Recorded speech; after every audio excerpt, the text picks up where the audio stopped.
નોટબંધી મામલે ભરૂચ જિલ્લા કોંગ્રેસ સ્ટેશનથી વિશાળ જન આક્રોશ રેલી કાઢી જિલ્લા સમહર્તાને આવેદનપત્ર આપ્યું હતું।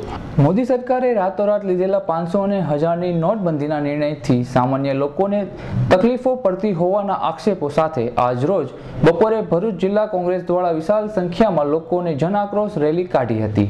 સ્ટેશનથી નીકળેલ આ જન આક્રોશ રેલી શાલીમાર સિવિલ રોડ પર જિલ્લા કલેક્ટર ઓફિસ પહોંચી હતી, જ્યાં એક સમયે કલેક્ટર ઓફિસનો ગેટ પોલીસ દ્વારા બંધ રખાતા પોલીસ અને કોંગી કાર્યકર્તા વચ્ચે ઘર્ષણ થાય તેવી પરિસ્થિતિનું નિર્માણ થયું હતું। બાદમાં ગેટ ખોલવામાં આવતા કાર્યકર્તાઓએ ભારે સૂત્રોચ્ચાર સાથે જિલ્લા સમહર્તાની કચેરીમાં ધસી જઈ આવેદનપત્ર સુપર્દ કર્યું હતું।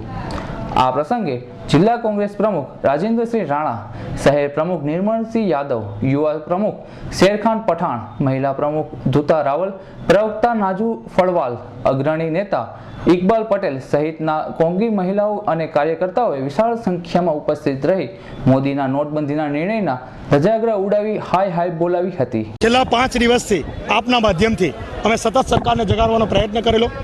આજે લોકોની હાલાકી ના થાય એના માટે જન આક્રોશમાં અમે ફેરવી તો સ્વયંભૂ લોકો જે બંધ પાડવા ઈચ્છતા હતા, અમે તકલીફ ના પડે એટલે બંધ રાખ્યું, તો સ્વયંભૂ લોકો આજે રસ્તે તમે જોયું છે કે આખું ભરૂચમાં આજે તકલીફમાં છે એ લોકોને દેખાયું। તો આપના માધ્યમથી આ સરકારને ચેતવણી આપીએ છીએ।